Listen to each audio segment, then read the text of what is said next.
Welcome to another edition of Two Up Front, presented by Sports Radio America. I'm Baxter Colburn. This is Simon Provan. Simon, it is an exciting show today. We have a little brotherly love today, as you will be welcoming in your brother for the Hometown Spotlight. Yeah, Jake Provan. Yes, a man known far and wide throughout the United States and the soccer world. We will have him on in a little while. We'll be talking about our new power rankings. We have a lot of controversy with some of the rankings, but either way, people are still excited to hear about it. We have some U.S. Open Cup stuff to talk about. The Canadian Championships have been going on. A lot going on. It's an exciting time, but it is a little sad at the same time because it's our last official show for now in the studio before we break for the summer months, and hopefully we'll be having a little bit more interaction throughout the summer, but we'll be off there for a few weeks. Yeah, if I can figure out the technological stuff, we may switch formation and go one up front for just a few weeks. But you're off, getting married very soon, so congratulations on that. Thank you. I'm very excited. So understandably, while you'll be taking a break from the show, I will be around. So like I said, if I can figure out all the technological things, perhaps I'll do one up front for 3 or 4 weeks and figure it out from there. You can call me in. I'll call in a few times and do it that way. But not on your honeymoon, though. No. I will be off the grid for sure. That's for sure. But just for business purposes as well, this is also an exciting time for us because we are officially on Sports Radio America. I don't know if you heard the announcement last week, but we are on Sports Radio America officially. Our show will be airing on Sports Radio America on Fridays from 3 to 6 p.m. Eastern. So just so you all listening out there are well aware. Yeah, very exciting. So we're very excited for the folks at Sports Radio America for giving us this opportunity, but multiple other places that you can check us out on. You can download our podcast on iTunes. You can also listen to us on Live 365 and TuneIn, and then also listen to us live here on Spreaker.com as well, traditionally at 2:15 Central on Thursdays, but we had a little change in schedule today, a little shift in the formation. It's Finals Week edition, so things have to change. They got to flow. Exactly. But anyway, Simon, where can they find us on social media? They can find us on Facebook, on our Facebook page, 2 Up Front, or they can also find us on Twitter at 2 Up Front Soccer. Yes, indeed. All right, well, Simon, the moment the fans have all been waiting for. We need like a vuvuzela, something, I don't know. But we'd like to officially welcome in your dear brother, your older brother, correct? One of them. I've got 3 older brothers. This is multi-brothers, so yes. I will let you give your brother the proper introduction. All right, so this is a man that I have obviously grown up with being my brother. Jake Provan, he is our hometown spotlight. He lives in Florida now, so you may be wondering, why is this a hometown spotlight? Well, Jake grew up in a suburb of Milwaukee along with me and our siblings. I hope so. And Jake has played professional soccer back in the days of indoor when it was a big league, the National Professional Soccer League, the NPSL. There's another NPSL out there, but it's a different NPSL. And he also played in the old A-League with the Milwaukee Rampage, and happy to say he won a championship with both those teams. Jake also played at UW Milwaukee when it was a very successful team, very, very strong team, and actually played with Tony Santa as well, who was in the 2002 World Cup. I still think Jake should have been there as well, but that's beyond the point. Anyways, let's welcome in Jake Provan. Jake, welcome to the show. Hey, thank you. It's great to be here. I'm glad I'm on the last show. So hopefully you're saving the best for last. Of course. That's always the plan. Awesome, Jake. Well, like I said, you're down in Florida, so we have you in studio, but on a phone in studio. Yes. But we did this last week, and it worked out quite well. So, Jake, you are now with the West Florida Flames in Tampa. Is that correct? Correct. So West Florida Flames is a large club. There's about 5,000 players actually within this club. And that includes boys, girls. There's, certainly a rec level to it.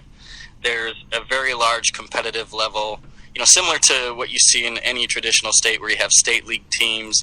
You'll have teams competing in the U.S. club soccer format. So you have the NPL, the National Premier League. And then what I specialize in with this club is the ECNL, which is the top female club soccer league in the nation. So I've just been working down here with the teams of the ECNL, which range from, we have ECNL development teams at U13 and U14, and then the leagues actually go up to U18. So I actually work with every single team at the club. And what does ECNL stand for? It's the Elite Club National League, and it's under the U.S. Soccer Club umbrella. Okay. U.S. Club Soccer. So one of the reasons we wanted to bring you on, Jake, is just because obviously we have a close relationship. I know you've brought some innovation to the way you train your players, and it's been very successful down there. I know, again, through the conversations we've had, the club is very excited about what you're doing. They're very supportive. They've given you money to do what you do. Can you tell us about this innovative approach and perhaps some of your philosophy behind this?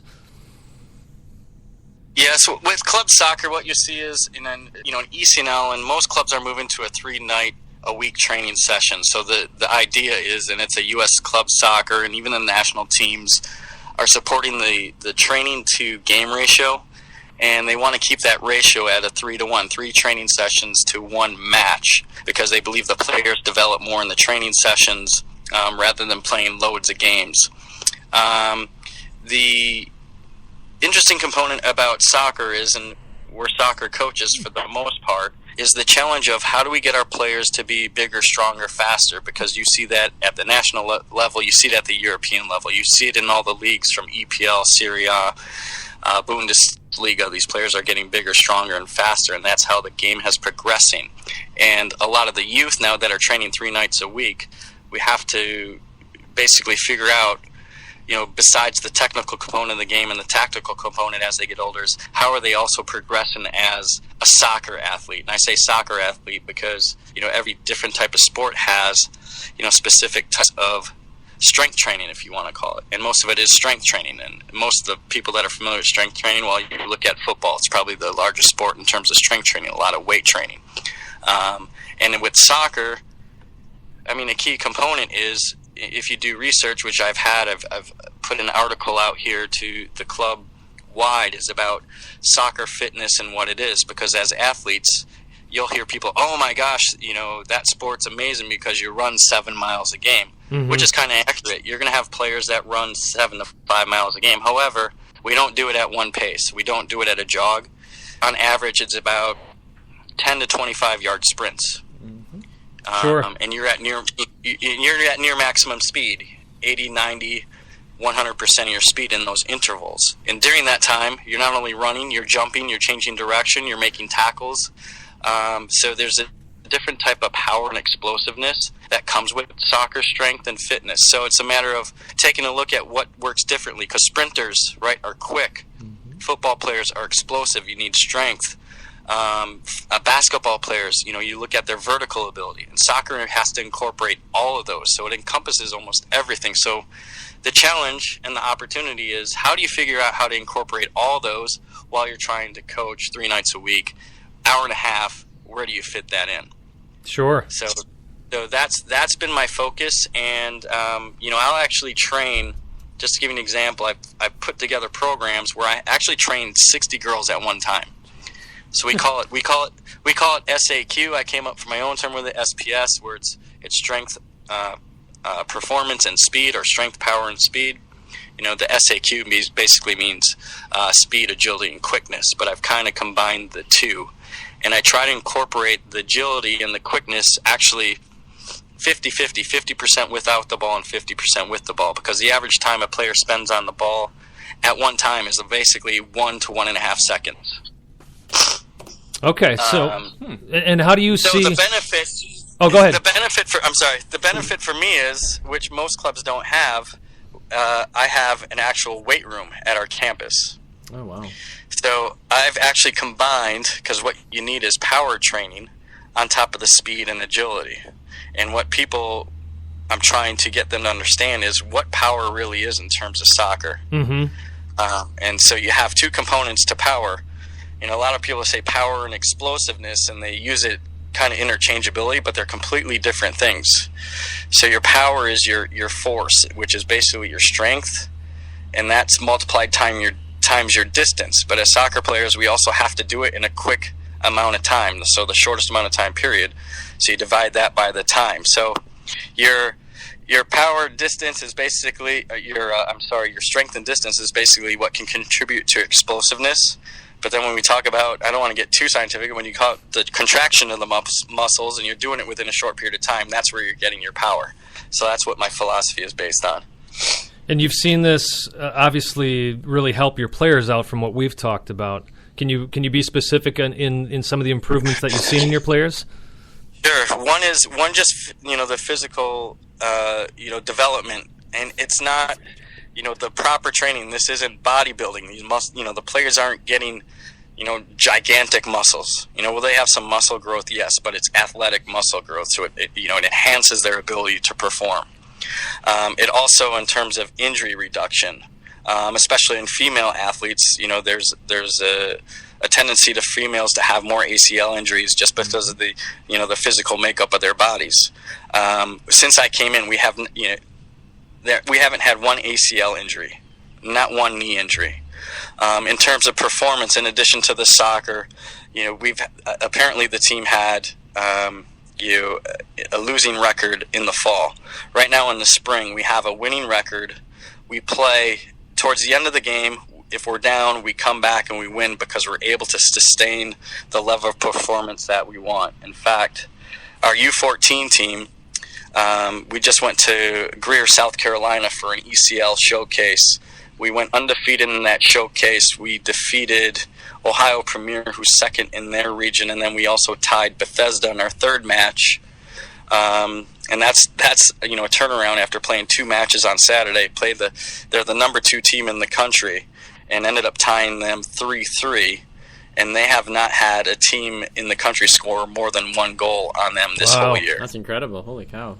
But here's a little fact that you don't know. I've actually I've been out to that facility you're talking about in Greer, South Carolina, this past summer. Mm-hmm. It's a pretty nice facility they got down there, from what I remember. Yeah, it's huge. So it's part of CISA, the Carolina Elite Soccer Association. A tremendous complex, great pitches. What's nice is they play on grass. It's cut properly. So it was definitely a great complex, and that's part of the ECNL. The ECNL requires, if they're doing showcases and matches, they're pretty strict on what your fields are and the conditions of them. So they're ensuring that players play on quality surfaces.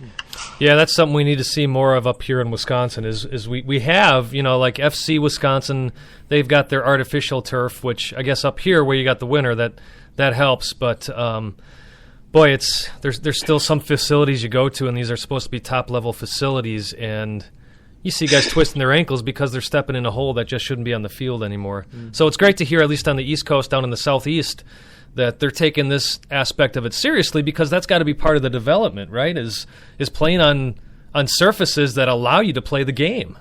Right. If you're working on a younger player's first touch, passing ability, the ball's bouncing, and they can't control it properly, it's very tough to teach technique, which is, that's critical from your young ones, your academy players, if you want to call them that, up to your U13s, where the game should be focused on the technical aspect. So yes, we have the benefit of weather down here. Sure. For sure. So it's easier to maintain outdoor pitches and having decent surfaces. The Midwest, has a disadvantage weather-wise. Even if you put the turf fields in, you're still dealing with winter, which lasts long. So you got snow on those turf pitches. Who's plowing them off? You have to plow them off.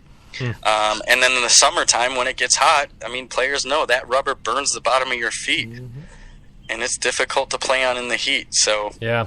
The thing for the Midwest, Wisconsin, Minnesota, and Minnesota's doing a great job, is they're putting full fields in domes. Yeah, that's right. So that way you can train and without any of the weather, the inclement weather that affects the development of those players. Now, Jake, a question for you. It's in terms of, as you continue to bring players up throughout the ranks, at what age do you, as an organization and as a coach, try to start looking at really solidifying them at 1 or 2 specific positions? Because obviously with kids, as they grow up, they want to be. Everybody wants to play forward, everybody wants to score goals, but at what point in time and what age group do you really start trying to sift through the kids and say, all right, you're more of a defender, you're more of a goalie, you're more of a forward? What is the best age usually at that point? Yeah, you usually, still even at U13, you want to experiment a little bit. So I would say, your younger guys, if clubs are starting at U6 with grassroots, micro soccer, whatever you want to call it, U6 to U13, there shouldn't be any position, restrictions on players. You want it to be free-flowing, focus on the technical side. And that's why we emphasize small-sided games, because you want them to experiment, interchange. And my philosophy of that is, hey, look, everyone defends, everyone attacks. Everyone's a defender, everyone's an attacker. But once you start getting to that U14 age, you definitely have to. You'll start to see, what their traits are and where they'll be more successful. But even at the U14 age, I was just doing player evaluations for our younger age groups at the ECNL showcase. And then during the evaluations, the coaches will rank the players. But then I take a look at the rankings, and without looking at their rankings first, I'll start rating the players. But I'll do it in terms of, okay, I think maybe this player that's playing in midfield could actually be a better center back. So you're still kind of experimenting in that U14 age in terms of positions. I think U15 and above, because you want to get more tactical in terms of your games, because they should be set technically. That's where you're going to start focusing more on specific positions. That makes sense. Have you tried to do any implementing of futsal at all for your players, just for the growth? Because right now in Wisconsin, futsal has kind of had a major explosion. Yeah. Yeah, I mean, futsal, so our outdoor season basically goes from August till the end of June. So there isn't much time to squeeze futsal in. Sure. However, I mean, a lot of footwork is, focused at those younger ages. Futsal help in the off season, but our players, our girls are only getting basically 3 weeks off. Wow. From playing outdoor, and then we're right back into it. And the benefits of futsal are obviously a lot of touches on the ball, the technique, but that's not to say we don't focus on that for, like our younger ages. I'll say 90% of our training should be technical, so it's the footwork. Some of the things that you'll see in futsal. 10%, is playing the matches, helping them guide. Minimal tactics, and when I say tactics at the younger ages, it's it's give and goes, it's completing passes, it's movement off the ball. So the futsal is a challenge down here for sure. Would I like to see it grow? Yeah, I think from the aspect of the game of it's small sided, it's more touches on the ball, you're more involved in the game. I think it works. So this is a good launching off point then, Jake. You played with Milwaukee Rampage, you played with the Milwaukee Wave, and again, when I was introducing you, I was talking about how that's when the indoor game was really carrying the game of soccer. I will still say without the indoor game, I don't know if soccer would exist at the level it does today. It really carried things through from the collapse of the old NASL to the launch of MLS. But you also played outdoors with the Milwaukee Rampage of the old A-League. So I'm wondering if you could talk about how you've seen the game evolve since you've played professionally. Yeah, the game's become much quicker. I think that soccer coaches are, taking soccer a bit more seriously. You're seeing a lot more qualified licensed coaches at different clubs. So the technical aspect of the American player alone is improving. I think the exposure now of us to watch EPL, Serie A, you have beIN Sports, you have MSNBC, you have Fox Sports 1, we have the Fox Soccer channel, where we're getting matches all the time. So players are now able to see what the highest level is and starting to emulate players. And that's something I think, at least in my generation, we didn't have that unless you had a big satellite dish. Right. Or unless you watched the VHS tape of 101 great goals. Right. What's that? That was tough. And now we have, players have idols. It's amazing how many kids are walking down the street, Man U jerseys, Real Madrid jerseys, Chelsea jerseys. So the game has definitely picked up in terms of exposure. Mm-hmm. So I think that's why you're seeing our talent now start to peak at a much younger age versus me, where I think, guys were still, peaking in the pros, at 25, 26, 27, versus now we're getting players that are peaking at 17 years old, 18 years old, right. Which is similar to the European style is developing those players. And now you're working on the next step is, like you said, we've always had great athletes in soccer, but now you're trying to take it to the next step where you're trying to develop soccer athletes, not just American athletes, but soccer athletes. Mm-hmm. Right, exactly, soccer athletes. And, you look at teams like FC Bayern and things like that, it's amazing what they'll do now scientifically. They'll wear pennies that monitors their distance that they're running, where they're running, their VO2 max, their heart rates. They wear them all training session. They're breaking all that down. So that they understand that, not only do we need the technical ability now, but, everyone's becoming stronger and faster just because of the scientific approaches and understanding, the demands of the game. If we're going to last all season, we want to keep up the intensity. We don't want to have injuries, and two, just be more explosive as a team. That's and you're seeing it around the world. I mean, you watch FC Bayern now. It's amazing how quick and fast those guys are. Yeah. And we're talking about the German teams that we watched growing up. They were slow. They were very methodical. And not to say they're not methodical anymore, but it's at a much quicker pace. Oh, yeah. Right. Everyone's got a different style, right? The Germans had a very, very good, possession style game. Mm-hmm. But now it's possession to get forward quick. Right. And that's what, I think MLS is actually, it's starting to get there.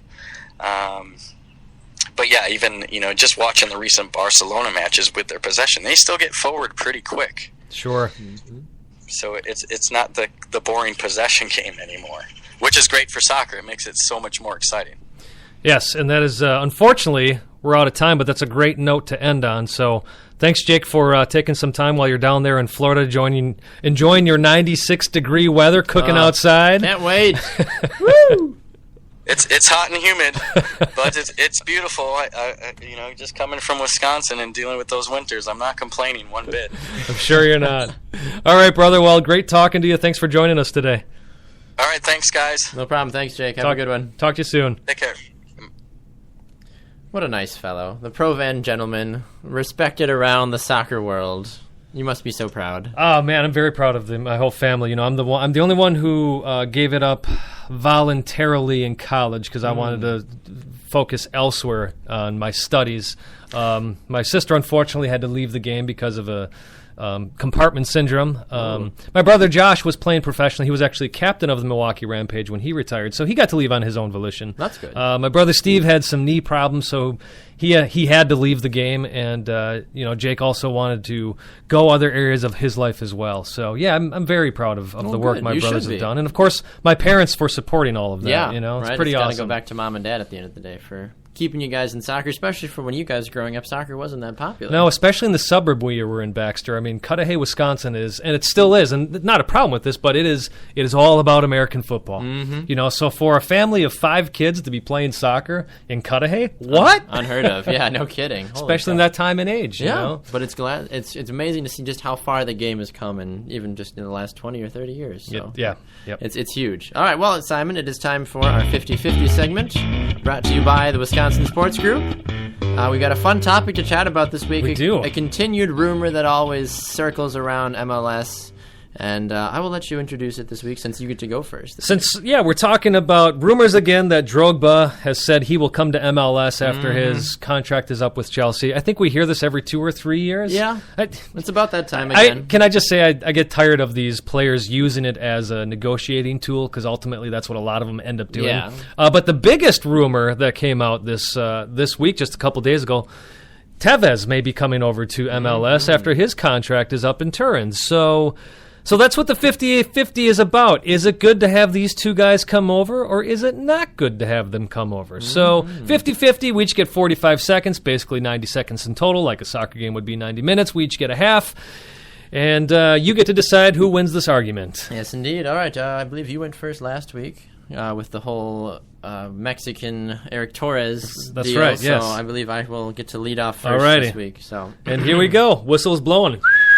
All right, I honestly believe that this would be a good thing for the league because regardless of their age, I know both of them are in their late 30s, they're still at a higher level than I'd say probably 60 to 70% of the players in the league. I know that number continues to fluctuate and drop, but Carlos Tevez, arguably one of the best forwards in the world, Didier Drogba, one of the best to ever play the international game, having both of them being able to come to MLS, being able to mentor young up-and-coming forwards would be absolutely huge for the league, and it would also give defenders in MLS a chance to be able to experience what it's like to play against world-class defenders because a lot of guys will not get chances to go to the U.S. men's national team or their respective national teams and won't get to get that feel of what it's like to play against high-quality World Cup veteran stars.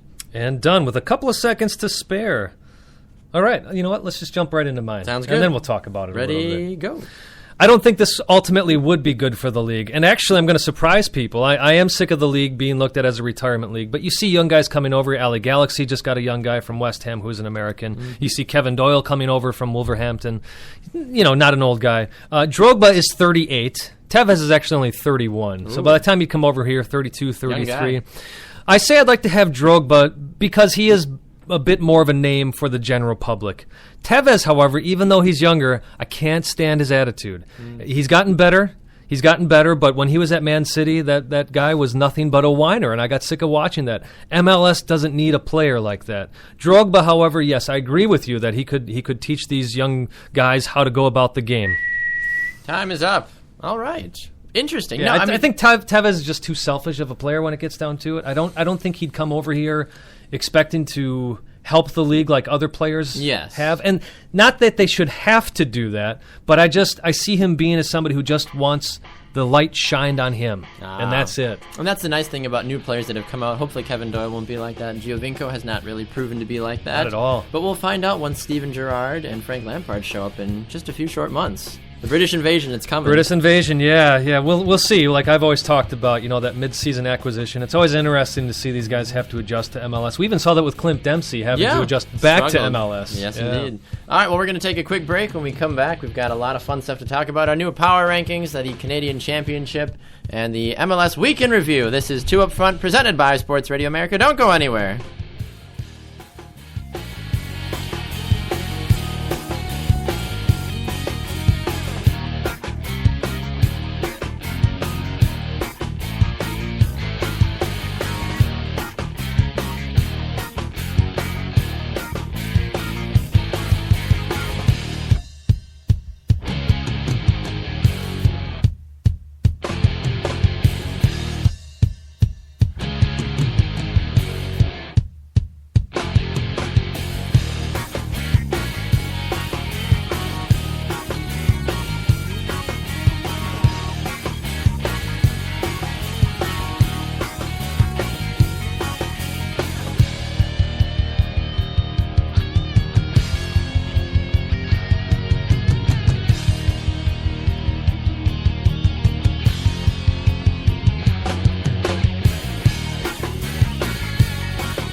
Welcome back to Two Up Front. I'm Baxter Colburn. And this is Simon Provan. We are presented by Sports Radio America. We've had a lot of fun so far. We had your brother, Simon, Mr. Jake Provan, on in the first segment. A little bit our hometown spotlight, as it were. He was talking about his strength and development for the West Florida Flames. Is that correct? Yes, West Florida Flames down in Tampa, Florida. A lot of exciting and insightful information from him, and somebody that I think the soccer community in Florida, as someone who's played in the soccer community in Florida for a while, I definitely would have loved having that kind of emphasis and help growing up, especially in the high school years. You know what I loved hearing about that, and I honestly didn't know everything that he was doing, but to hear him, you hear people talk about, well, we got to do stuff like they do in Europe. He's actually doing it, and that's exciting. He's looking at these top leagues saying, all right, how do these players get to be what they are? And he's bringing that into and it seems to be relatively well received, which is always the big thing when you come to MLS or come to America and say, all right, I want to implement what the Europeans are doing, and people are like, oh yeah, on paper that sounds great, but as soon as you try to do it, so many people are like, no, we don't want to do that. Or then they go out and look for a person who has a foreign accent. Yes. I give that club a lot of credit that they took this guy, they saw his philosophy, and they said, who cares if he's American? He knows what he's doing. Exactly. Let's bring him in here. That was in Major League Soccer. Before we get to our new power rankings, Friday's games, we saw both of them were draws, unfortunately, but they were still interesting games. Orlando City SC scoring a goal in stoppage time to stint my New England Revolution's hopes at another win. That game goes 2-2. I wasn't completely thrilled by the Revolution offense in this game.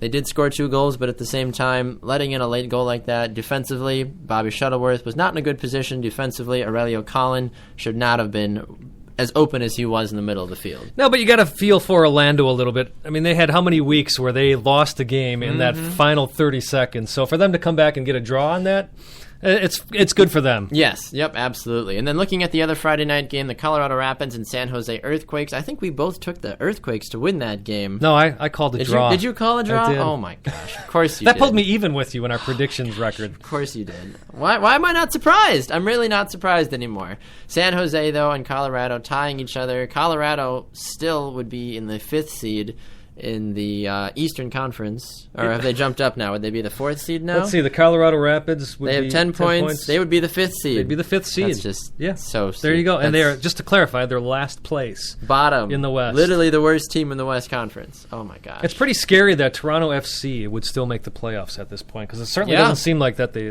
Chicago. would. And Chicago Fire, yeah. And, but again, you look at who's on the outside. Look who's too. under them. Orlando City, New York City, Philadelphia, and Montreal. Yes, not good at all. Speaking of the Chicago Fire, they had an opportunity to move up the table, and they lost 2-1 to Real Salt Lake. A great showing by Nick Romando. As we always know, he's capable of just going lights out in the goal. I mean, yes, he did allow 1 goal, but still, Nick Romando, just an absolute amazing player. I really do hope that we see him see a lot of post-professional accolades like the Hall of Fame. I think he's earned it. He's earned it, but you know what he's never received? What's that? Goalkeeper of the Year. That never. Is so surprising. Isn't that shocking? I am very surprised, in all honesty. But you look at this game, though. I mean, the Chicago Fire, they're coming off of a 1-0 loss to Sporting Kansas City last week. You thought maybe this would be the week, especially with the Revolution beating up on RSL the week before. Playing at home. Playing at home this week. Everything was lined up for this to actually work out well. And then we see Nick Romando step in and make just a huge game. Like, he had a really good game. And we see Larenowitz, the only goal for the Fire is off of a PK, and that was in the 88th minute. For what it's worth. Right. But it's amazing. We keep talking about how the Fire just can't find the goal all of a sudden.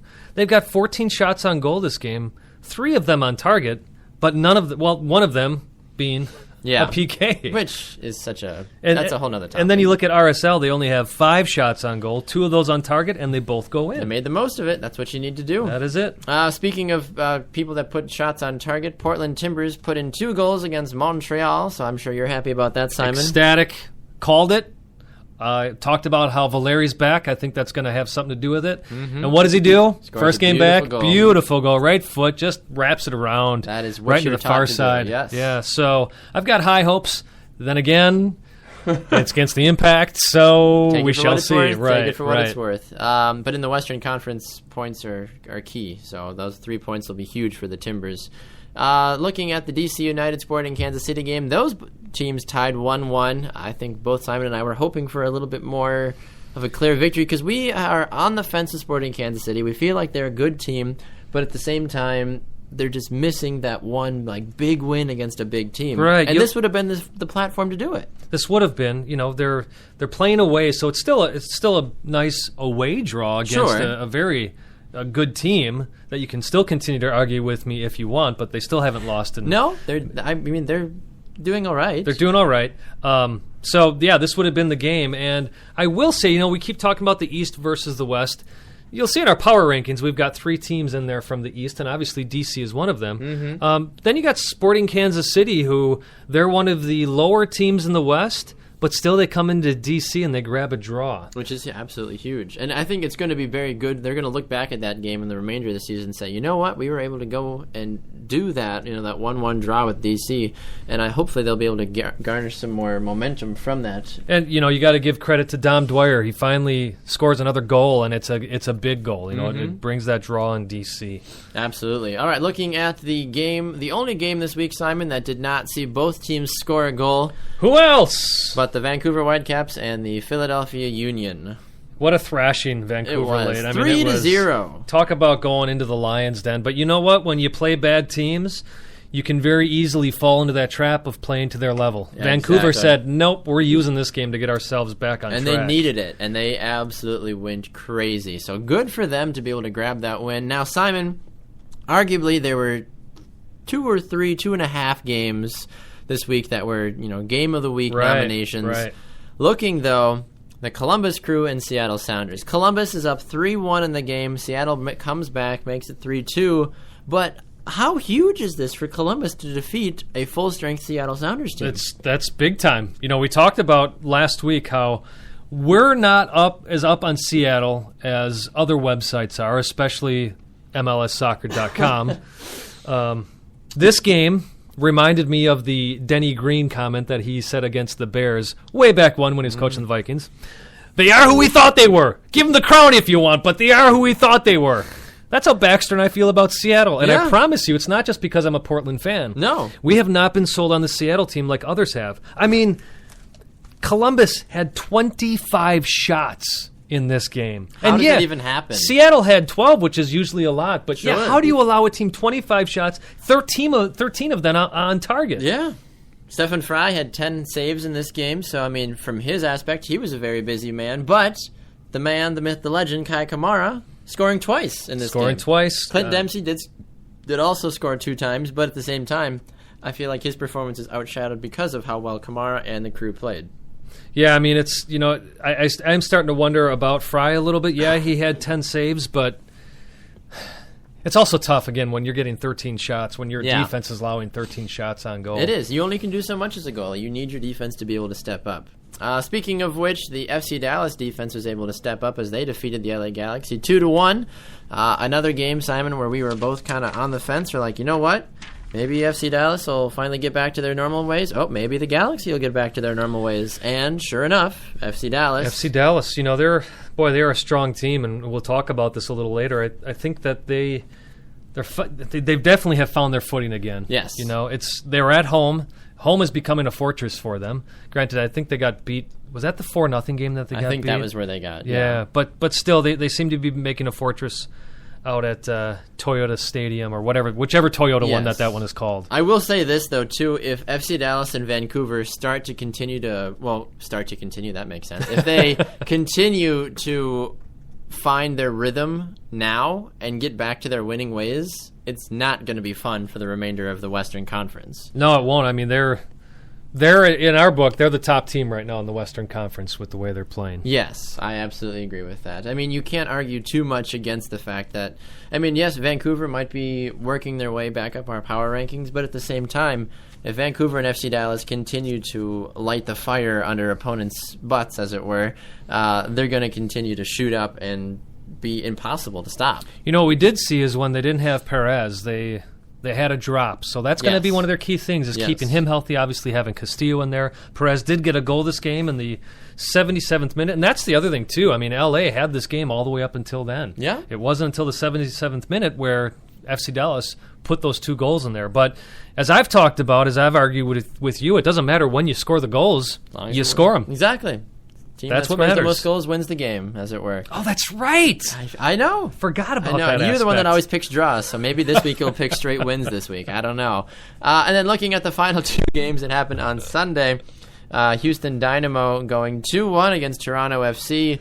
We thought Toronto FC might be real, but at the same time, when you lose to Houston 2-1, it's hard to really get a full gauge on them. Not only do you lose 2-1, you lose on the day in which you basically have a re-grand opening of your stadium. That's the biggest buzzkill there is. If they would have gotten shut out, that would have been worse, I feel like. I agree with you on that. But nevertheless, Houston, I have to say, looked great this game. Mm-hmm. I mean, they were all over the place, and Toronto, they didn't look completely horrible, but they were not the team we were expecting. No, certainly not. And you talked with players before the game. You would hear Michael Bradley saying, this new stadium looks absolutely beautiful. We're excited. We're going to do our best to defend our homeland, as it were. Right. And sure enough, Houston still goes in and causes a ruckus and spoils the party.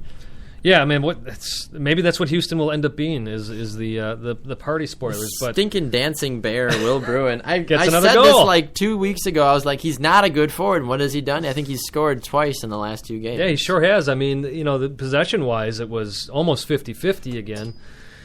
Shots, TFC had more shots, but Houston was making those shots count. They still had 5 shots on target versus TFC's 4. And they put 2 of those in again. That's what matters. Yes, indeed. All right. Well, the last game that was going on was the Hudson Derby, as it were. The New York Red Bulls and NYCFC. I'll let you. I don't know what I'm trying to say. I don't know. I was like, what? What would you like to say? We were nervous that this was going to be a slow, boring game because of all the hype. For once, a game lived up to all the hype. I gotta say that was not the prettiest, not the best soccer that we've seen, but that was an exciting game. I give big thumbs up to the fan base of the Red Bulls. Hey, NYCFC also brought 1,200 fans out to Red Bull Arena there in Harrison, New Jersey, so give credit to them.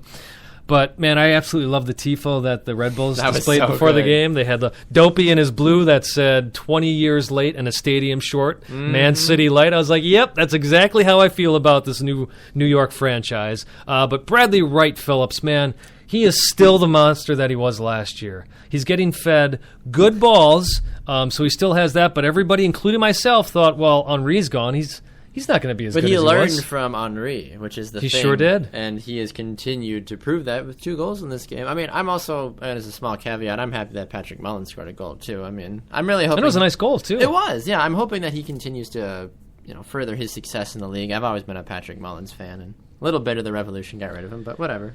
And I'll tell you what, there's an unsung hero on this Red Bulls team, and that's Lloyd Sam. Yes. To me, he actually was the player of the week. He didn't score any goals, but the way he played that game, the way he hustled, that first goal that the Red Bulls scored, Sam got all the way to the end line. Mm-hmm. He did not stop because he thought that ball went out of bounds. He kept playing it, got it right to Bradley Wright Phillips' feet. I mean, this was in the 4th minute of the game.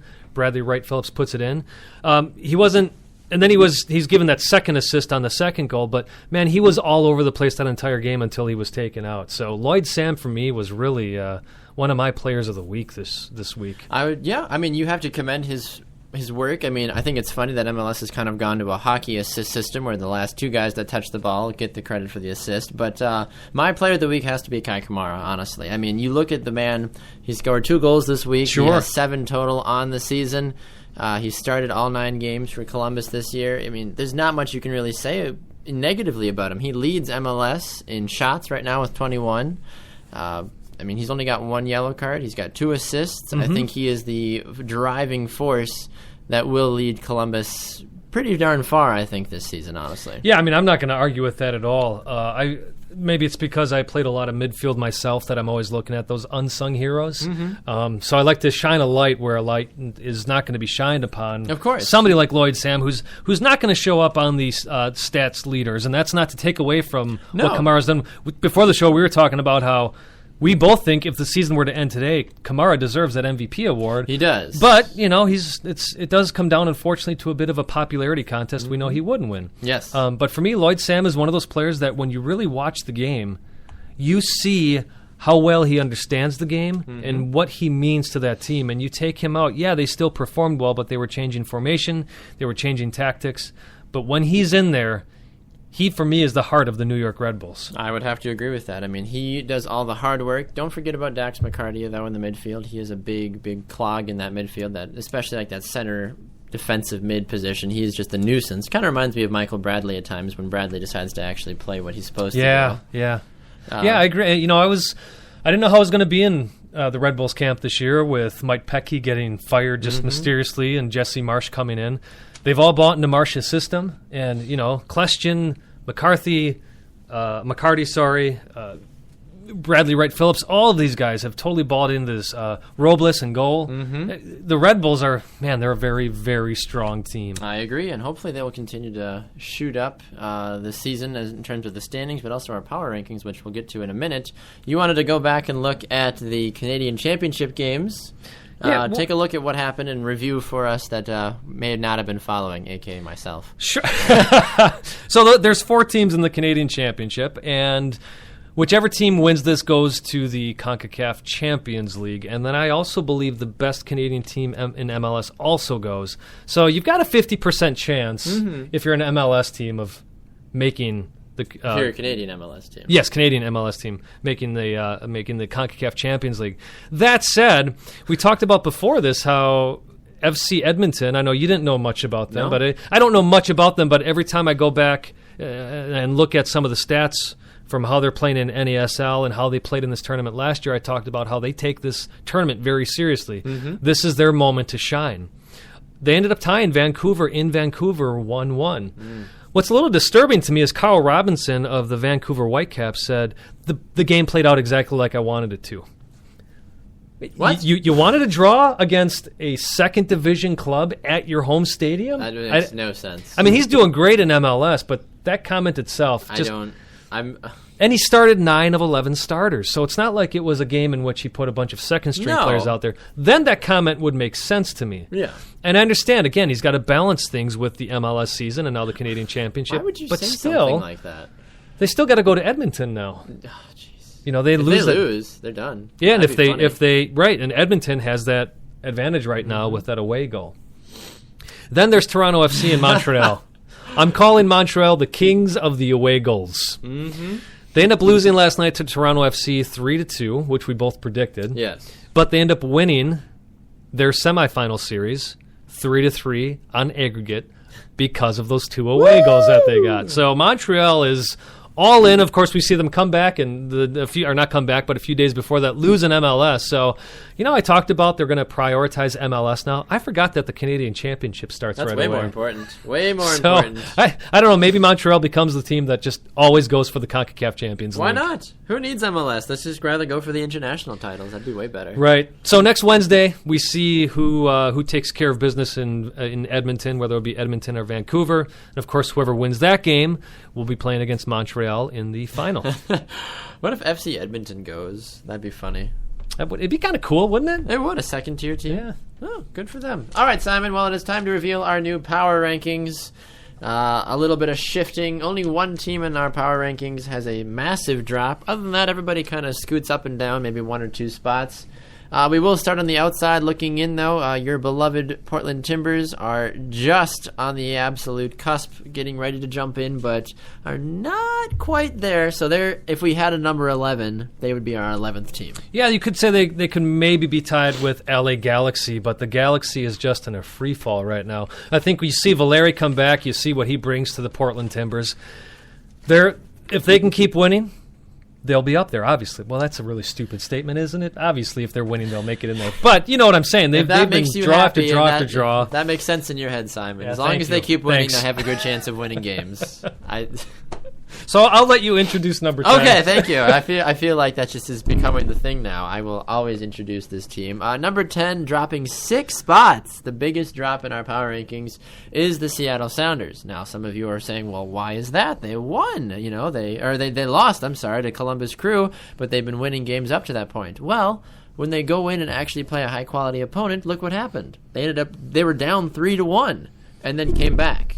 Right, and the other part of that is, again, we go back to that game with Portland. Yes. It was not like they exploded on that game. The week after, they had a good game, but the biggest reason there was that drop is we kind of gave them the benefit of the doubt last week. Yes. But even we were saying then, we don't know if they should be this high in the power rankings. We think others are seeing a team that we're just not seeing. And before the week started, we called it, and we said the Seattle-Columbus game will say a lot about who the Seattle team is. There's no arguing about that. I mean, think about it for a second. Seattle has beaten some pretty not-so-good teams. Now, it's funny because looking at MLS's power rankings, Seattle is now number 2. Well, I'm sure that cost them, a lot of heartache to drop them down 1 spot. But at the same time, if it's not a team apparently has no reason to exist. But look at it. Last 5 games for the Sounders, loss, win, win, win, loss. Okay, makes sense. Their next coming game this week will be against Vancouver. We'll see if that ends up panning out for them. Look at the number 1 team for them. They've got the Red Bulls. Win, draw, lose, win. Now you can make an argument on that in terms of whether or not they should be in that number 1 spot for MLS. But even still, Seattle, they're our number 10. They've had some good runs the last few weeks, but losing 3-2 to a Columbus team, they're not. No, Columbus, you definitely deserve that victory. Right, and you look at the teams that Seattle has beaten when they had their 3-game winning streak. Yes. Okay, so they beat Colorado 3-1. Such a good win. They beat Portland at home. We've talked about that Barely. game till it's dead. So, yeah. And then the other team they beat is New York City FC, who's horrendous. What a great team. It's not like these are wins, like you were saying, it's not like these are wins over DC United. It's not wins over the Revolution or FC Dallas. Or anybody. Had they beaten Columbus Crew. Had they beaten Columbus, I would have been far more, okay with them being higher in our rankings, but they're not. Rightfully so. Right. Now, moving on to number 9, Real Salt Lake is our number 9. Yeah, they keep hopping in and out of our They do. They can't here. Because they can't seem to fully understand what they want. Right. Because we see them get blown out one week against the Revolution, and then we see them come back and get a 2-1 victory. But they haven't had a bad last stretch of games, though, have they, Simon? No, they've had 2 draws and a win, and their win, again, was away at Chicago Fire. We both thought this was going to be a draw, a very low-scoring affair. Not that it was a high-scoring affair, but it was a good game. Yes. Technically, they played 2 games last week. They drew LA Galaxy 0-0, and then they won 2-1. So, in that regards, getting 4 out of the 6 possible points, not too bad. And we'll see the same philosophy applied to our number 1 when we get there. Yes, indeed. Moving up the list to number 8, we were just speaking about them, the Vancouver Whitecaps. If I'm honestly concerned if they catch fire like they're alluding to. I know they only beat Philly 3-0, but even still, I'm a little scared, in all honesty. If I was a Western Conference fan and Vancouver starts to pick up some fire here. Sure, I mean, they've got 2 wins in the last 4 games. One of those was against Real Salt Lake. Yeah. And again, we're not quite sure who Real Salt Lake is. They had a loss against DC United, but who hasn't lost to DC recently? Yeah. Then they had a draw as well in there, and of course, then they have their 3-0 win. So, yes, you're playing Philadelphia, but they destroyed them. 3-0, though. If it had been a 1-0 game, I'd have been like, okay, they don't even deserve to move from. I think they were in 10th. They were at 10th spot last week. Now, looking at who they play this week, they do play the Seattle Sounders this week. So this would go back to that argument we were making about just how good is Seattle. Cascadia Cup, big excitement. I know a lot of Cascadia fans will be thrilled about this game. But this is a true test for both Vancouver and Seattle to see just how good they are. So, moving up from there, number 7 on our list, up 2 spots. You keep thinking and believing about them. I'm not opposed to them, but I just want to see more. I agree with you. It's not so much that I believe that they're a great team. I just don't think they're as bad as people are making them out to be. I suppose. They were in our rankings already. They drew with Colorado, and that was away. Yes. Who hasn't drawn with Colorado? Just like wasn't lost to DC.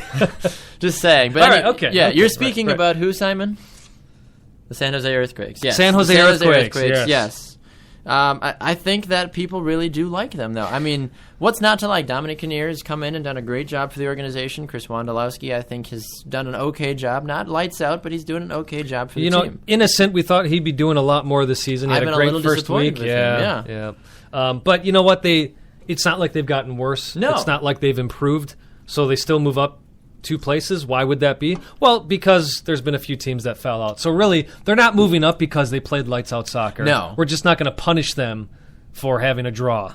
Yes. No, I mean, they drew the last 2 games. They drew. Oh, I'm sorry. They beat Houston 1-0 because they played 2 games last week. They beat Houston 1-0, and then they drew Colorado 1-1. So again, 4 points. Yeah, not terrible. Number 6, Simon, the former East, now West team. Not the Houston Dynamo. No. The Sporting of Kansas City, SKC, Dom Dwyer, all those lovely gentlemen. Graham Zusi, who, in my opinion, has not had a good season so far. Yeah, and Matt Beasler as well. A little upset about those guys. But anyway. This is another team, too, where we don't think they've truly found their identity. Look at their last 5 games, though. Draw, lose, draw, win, draw. And that last draw, again, was in D.C. Yes. So 1-1. You can give a little bit of credit to them, but at the same time, when you carry that many talented players, their midfield is very, very talented. Benny Fellhopper, Pablo Nagamura, you've got Graham Zusi, you've got all kinds of players that can cause issues, but they're not putting it all together. No, they're not. And that's the thing, is there is the potential there for them to put it together, and if they do, they're kind of my Vancouver is look out. Yes, and I think that's why in the East, I'm glad they're not in the East anymore, is because when Sporting Kansas City catches fire, you don't want to be in their way. That's right. So I think that's why the Western Conference playoffs are going to be far more entertaining this season than the East will be, which is true within itself. Number 5, they go and get a huge victory against the Sounders. Columbus Crew are now our new number 5. If there's anything, I would maybe make a small argument to bump them up a little bit, but the 4 teams in front of them also aren't doing too terribly either. That's the tough thing, 1 through 5 in these power rankings. It's always a little bit difficult for us. So we go back, we think about, all right, well, we had this team here, they went and won. Mm-hmm. Can you really drop them? Probably not. You can make arguments Unless for why they beat you might. Philly. Yeah, that's right. That doesn't really count anymore. Not really, no. That's just a forfeit. But yeah, the Crew. I mean, they're the lights out game against Seattle. 3-2 is being the final score. But again, you look at their record. They've got 1 loss out of their last 5 games: a draw, a win, a loss, and a draw. Yes, I mean, and they're playing San Jose. At San Jose on Saturday, so that'll be a good test for them as well. I think so, especially on the road. I mean, for Columbus, I think that's a true test of a team when they're winning games. It's like, okay, go on the road, especially on a West Coast game, and show us how good you are. Moving up the list, number 4 on our list now is FC Dallas. Yeah, we've talked about maybe they should be a little bit higher because they do play in the West, so they have a tougher schedule, and they're playing lights-out soccer right now. But we're still looking at those 3 teams above, which we'll get to, who are all on very good streaks right now.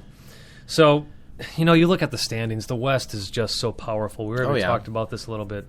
So maybe, again, we need to reevaluate this as the season goes on. Maybe we give more strength to these teams in the West that have these great records. And, they do have a possible early MVP candidate in Castillo or Perez. So this is a stacked team that is playing great, and we have them at number 4. They do, and they have a true test this week as they play the Red Bulls, so we'll see. We'll have to keep an eye on that, and we'll get to that, our predictions in our next segment. Another good week of soccer. Oh, yeah. Love that. All right, number 3 for us, my New England Revolution, are down 2 spots. 2 spots? 1 spot. 1 spot. 1 spot. 1 yes, spot. I don't know how to do math. 3 minus 2 is 5. I'm glad you're calling yourself out this Thank show. you. Yeah, not like last week where I was like, Simon, what are you doing? I'm like, sorry, I didn't mean to make you look weird on the air. Anyway, yes, the Revolution are down 1 spot. They are in the 3rd after their 2-2 draw with Orlando City. Their last 5 games, Simon, draw, 3 wins and a draw. Not too bad. I mean, the offense is starting to click. Juan Agudelo, Charlie Davies, Kellen Rowe. Lee Wynn, I don't know where he is still. Waiting for him to come find himself again. But he's sitting out right now. That's what he is. He's sitting out for a bigger contract. Which is stupid. I know a lot of people don't care for Alexi Lalas too much, but I have to give him credit. I was listening to his comments on this.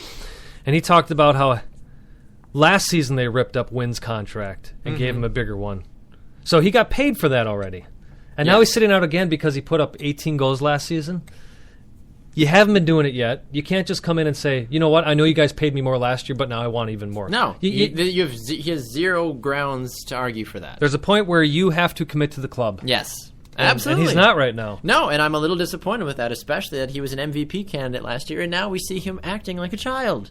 Come on, Lee, get it together. And yet, here's the thing working against him. Yes. I mean, the Revs, they didn't lose in their last 5 games. They haven't lost in the last 8 games. Yeah, and it's because of their midfield. He's almost becoming not needed, which is even more interesting. Right. You see young players like Scotty Caldwell, who's continued to emerge. Chris Tierney spent a little time in the midfield. Kellen Rowe, an exciting prospect. Jermaine Jones. They've got some guys that can make goals happen without Lee Wynn on the field. That's right. So, I don't know. Don't think he's doing himself any justice. I don't think so. Lee, get it together. Get your butt back out there. Anyway, our number 2, they are up 1 spot. They were 3 last week. The New York Red Bulls, after their 2-1 defeat in the Hudson Derby, 2-1 win over NYCFC. They've had an interesting run of their last 5 games, Simon, haven't they? They have. Just 1 loss in their last, any loss on the season. Yeah. Just 1 loss on the season. To who beat them, Simon? Was that the New England Revolution? Yeah, that's who it was, the New England Revolution. Oh, that's right, because New England played them after... Oh, they had that's right. It was their 3rd game in 8 days. That's right. What it that's is. right. I forgot about that. Oh, makes so much more sense now. Anyway, and who did New England draw against this last week? One of the worst expansion teams in the game. Darn it, Orlando. Darn it, Aurelian Collins. Well, that's the reason. That's the reason New York goes to number 2 and the Revs fall to 3. You can't draw. You can't draw against Orlando, especially when the team that we're debating here, the New York Red Bulls, they beat yes, they beat an expansion club, New York City FC, but there's that emotion that's part of that game that they got to fight through. And they played one man down for more than an hour if you add in stoppage time, and they still came out ahead as victors in that game, which is huge. That's why they moved to number 2 and the Revs dropped to number 3. Yes, indeed. All right, and then our new they've stayed. They have stayed. Our number 1 this week, as they were last week, is DC United, which is ironic because they are number 5 in MLSsoccer.com's and they dropped rankings. 4 spots. They dropped 4 spots, which is mind-boggling to me. It's not like the draw that they had midweek was against a horrible team. No. It was Sporting Kansas City. Mm-hmm. And then they beat Orlando, who's played a short game, or a couple of games in a few short days, but DC was on that same schedule. So I say DC United got 4 points out of a possible 6. They're ranked number 1. They were ranked number 1 on MLSsoccer.com. Not that we have to keep comparing ourselves to that. We're better. But... But you can't drop a team when they have a strong weekend like that on short days. Yes. No, I absolutely agree. All right, so our new power rankings for you are at number 10, the Seattle Sounders, number 9, Real Salt Lake, number 8, Vancouver, number 7, San Jose, number 6, Sporting Kansas City, number 5, Columbus Crew, number 4, FC Dallas, number 3, New England Revolution, number 2, New York Red Bulls, and your second straight number 1 is DC United. Let us know what you think about our power rankings on Twitter at 2UpFrontSoccer or on Facebook at 2UpFront. We're going to take a quick break. When we come back, we have last week's prediction winner for you. A new champion has been crowned, Simon, and we will offer our predictions this week. You're going to offer whiskey? Yes, I'm offering whiskey. It's been a long week. Finals week is in the books. Get me a drink. We're going to a break. We'll be right back.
Welcome back to 2 Up Front, presented by Sports Radio America. No, I am not giving away whiskey, Simon. Oh my gosh. I was so excited about that. I really, honestly... I'm of age, so I can be excited so am I. about that. I'm 23. You just look so young. Oh, thank you. It's my youthful figure. It's my sleek Italian skin that allows me to look so youthful. It's the olive oil that runs through my veins. Anyway, you have some exciting news for us, Simon. You have last week's MLS predictions winner. We do, yes. So the week before, it was Thomas Formoso, who had 8 correct picks out of 11. Thomas, you forgot to make one of your picks this week. Thomas! You forgot to pick the TFC Houston game. Well. But anyways, Matthew Ryan Evans. Woo! I don't know if that's actually what you go by, but you got your 3 names there, and I think that sounds like favorite. Matthew Ryan Evans. It's very eloquent. Yes, so Matthew Ryan Evans gets 9 picks correctly. Wow. Out of the 11. He was even calling draws. Come on. He's a smart man. Great minds think alike, Baxter. So Matthew Ryan Evans, you just won $25 to use at the website shopfutsal.com. Maybe I had a little whiskey. I can't remember if I did. I thought I was drinking tea and lemonade. That's what it was, right. Anyways, Matthew Ryan Evans, congratulations. We had another 7 people participate this past week. Thomas was actually in second place, I believe. Zachary Galloway may. I'd have to go back and look, but that was astounding. 9 correct picks. I thought it was fantastic, and it's always good to see some of your family getting involved too. I thought that your brother Josh Provan getting involved. It's nice to see friends that we know, but also see other people outside the realm as well. So continue to tell your friends and have them play with us when we do our predictions as well.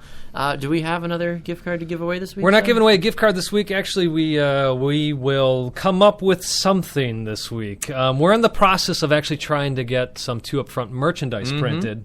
So my hope is that we can actually give away a 2 Up Front T-shirt. That would be or fantastic. a scarf or a hat. Ooh. So we're working on some business deals with that right now. Yes, indeed. So, I say we go forth. We have the contest, and we will figure out what that prize will be. But and Thomas and Matthew... Thomas, we know we owe you yet a promo code for that website. Yes, we will do. get that to you as soon as we get one. Same with you, Ryan. We promise we will not forget you. Yes, indeed. So congratulations to both of you gentlemen, to writing colleagues of mine. So well done. From coast to coast, Matt Evans up in Seattle, Thomas out in Jersey. So we are nationwide when it comes to that. So we have our new predictions for this week, Simon. We do, yes. We will start it off here with the NYCFC versus Chicago game. It's interesting because NYCFC, they're coming off a 2-1 loss to the Red Bulls in their derby game. And they didn't look horrible. They didn't, and that's why I'm going to take them to win this game. You are, okay. I think the NYCFC is going to finally start turning their ways around. I just do. This is a tough one. I was actually thinking about this on the drive in. So you know what I got to do with a tough one. Of course. Yep, just make it a draw. Of course. That makes sense. It's Chicago. They still have Harry Shipp in there. Sean Maloney's playing quite good. They've got Sean Johnson back in goal. The gymnast? No, I'm kidding. Kidding. So they still have all the tools there. I don't think New York City can really contain Shipp and Maloney at this point. No. But I also don't know if Chicago's back line can handle Villa, Diskerud, all those guys playing. So that's why I'm going with the draw. Okay, fair enough. All right, well, Simon, I will have a first this week. I will pick my first draw ever. I actually have 3 this week. Really? I do. Wow. I do. I should go first. Well, never mind. Go ahead. No? What? No, I was going to say I should go first, but I Okay. already know what you're going to pick. You're going to pick a draw here. I am, yeah. Now you know. Yeah, FC Dallas and the New York Red Bulls. I think this will be a high-flying game, but I do think it will end in a draw. This is one of those, too, where I'd say, this is the game of the week. But there's a couple more in there. I think the Seattle-Vancouver game, it's Cascadia. That's huge. That very well could be a great game as well. Huge. But this, for me, is the quintessential game of the week. We've got FC Dallas. For us, the best in the West. The 2 best teams. And Red Bull's one of the best teams in the East. I'm going to go with FC Dallas on this. Interesting. All right. My next pick, you have RSL and Montreal. Just Real Salt Lake, honestly. I just don't see... Montreal is too focused on outside events I agree with now. you. I agree with Real you. Salt Lake is we'll going to go. take this victory. I should just go with whoever you pick because I'm up 2 games on you. That was such an exciting weekend. I know. And I went up on you. I tweeted this to you, but I went up on you with that Portland Timbers You're win. welcome. So that was pretty cool. Yeah, no, that's a special moment. I mean, I was really hoping that if Orlando had not drawn New England, that would have been a different outcome for me too. Right. All right. Speaking of the Revolution, they take on Toronto FC this week. It'll be a fun game. You could make another argument for it being not a game of the week, but a second game to keep your eye on. Sure. New Well, if England- Toronto plays to what they should be able to Yes. play to, it definitely would be a game. Knowing of the week. my luck and the Revolution luck, this will be the week that Toronto has a massive coming out party and just goes crazy. But I still am taking the Revolution to win. I have to take them as well. Yeah. I mean, I don't really see why they wouldn't want to, in all honesty. I mean, they're the best team. No, I'm kidding. Houston and Portland. Houston, not a terrible team. Portland, not bad either. No, I'll let you take this one first. Sure. Houston is schizophrenic, though. That's the thing that's tough for me about this one. Portland's not so schizophrenic as they are. I just feel like they keep chugging along. Though Valeri is back. He had a wonderful game. But again, that win was against Montreal. So it's one of those, I don't know who the Timbers are at this point. But I am going to pick the Portland Timbers. As am I. Really? Right, Portland All Timbers, right. Yep. Vancouver and Seattle. I am going to say the S word. I think Seattle will be the better team in this game. But not by much, Simon. Not by much. I agree with you on that. Ooh. But I picked them last week, and I just don't like to keep picking Seattle. It's a bad omen. I will pick Vancouver. Will you? I will. I'll All take right. Vancouver. Fair enough. Sporting Kansas City and Colorado. What? Go ahead. No, go ahead. It's so easy to pick a draw when it's Colorado and Sporting, and I'm going to have to do that. I'm sorry. No, I'm not going to do it. I'm going to go with Sporting this week. I'll go with Sporting. Fantastic. Me too. Sporting Kansas City. Definitely is my vote on this one. San Jose and Columbus. This is my second draw. Really? Yeah. I think Columbus on the road in San Jose. I think there'll be a little bit of midnight magic out wide there in San Jose, and I think they will end in a draw. I'm going to call, this is my upset call of the week. I think San Jose is going to win this, and I base this purely off of the fact that Columbus is a quasi-East Coast team. I know they would consider them, most people consider them East Coast, some consider it Midwest. But this game is set to kick off at 9:30 Central, so that's going to be 10:30 Eastern. Mm-hmm. So that's all the more tiredness Columbus has where San Jose doesn't. So it's purely that scientific way of looking at it as to why I'm picking San Jose. However you need to get to that point, that's all that matters. All right, in the last two games, Orlando and Los Angeles, the Galaxy, as it were, part of ESPN's Soccer Sunday. I'm a little upset that Orlando's been on primetime television 12 times every already. week. Pretty much every week. It's like, game of the week, Orlando and. I'm like, oh, come on. At least we'll have that flex schedule near the end of the season. So if you got teams that are out of the playoffs, get them out. You'll get moved around. So, anyways, I guess I should pick one for this. I got to pick a draw. Do you? Okay. I do, because it's at home. It's in Orlando. We don't know what's going on with the Galaxy right now, so I'm going to pick a draw. Fair enough. All right. Well, I am going to take L.A. on this one. I think L.A. in prime time is always pretty clutch. Yes, they are. In all honesty, so I think the Galaxy will get a nice needed win. That's good. We needed some variance in our picks. We anyways. did. And then the last game, DC United and Philly. This is my last draw. Because Philly and DC is a pretty bitter East Coast rivalry, and if there's ever a game where Philly wants to go and break people's hearts, it would be against DC United. It would be, and they won't. DC's going to win this one. You think so? 2-0. All right. Well, everybody's entitled to their own opinion. All right, we're going to go to one more quick break. When we come back, a quick review of the Lamar Hunt U.S. Open Cup first round and our I Believe segments. This is Two Up Front, presented by Sports Radio America. Don't go anywhere. Oh, okay.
Welcome back to another edition of Two Up Front, presented by Sports Radio America. I'm Baxter Colburn. This is Simon Provan. All right, Simon, we're going to chat a little bit about the Lamar Hunt U.S. Open Cup first round. It is all in the bag. There were some surprises, there were some upsets, and sure enough, we are going to talk about it because it is American soccer, Simon, and darn it, do we love American soccer. We do, especially when you get down to these amateur teams. Yes. This is an all amateur round. You got teams from the PDL, from the USASA, from the NPSL. We had a team from Madison in there, the Madison Fire. I actually believe they are affiliated with the Chicago Fire, and that's why they have the name Madison Fire. So they ended up losing, though, to the Des Moines Menace 2-1. The Menace is in this tournament, I think, almost every year. I can say my three older brothers played with the Bavarians one year, and they beat the Menace 7-1 in the first round. Wow, that's impressive. I'm a little upset looking down the line. The two teams close to my heart, the Southwest Florida Adrenaline lost 2-1 to Miami United. Adrenaline, right in my hometown of Naples. Is that right? Yeah, cool. It's very exciting. We got that team 3 years ago, I think. 4 years nice. And then the Italians, the Brooklyn Italians, they lost 3-1 to the Long Island Rough Riders. Yes, and we talked about them last week. They've got a very rich history in the U.S. Cup. The Long Island Rough Riders used to be a professional club, and after Tony Meola, after the '94 World Cup, he went to try to kick for the New York York Jets, and he was known as Captain Hook because he just kept hooking the balls. Oh. So he basically retired from the national team.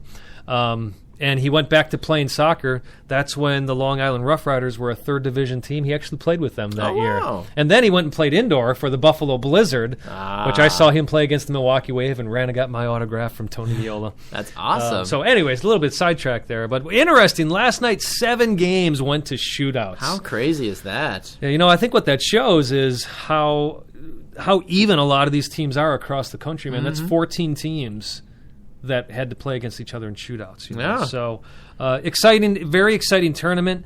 An exciting thing is that Fox will be airing the final of this. Which is Don't know if great. it's going to be Fox Sports 1 or Fox Sports 2. My money is on Fox Sports 2. But come on, this tournament is so Fox Sports prestigious. 34. Right. I'd love to see it on Fox Sports 1. What rounds do they finally start putting in MLS teams? I 'Cause believe. I'm noticing here in the second round, this is where the second teams will be put in, like, LA Galaxy 2, Seattle Sounders 2.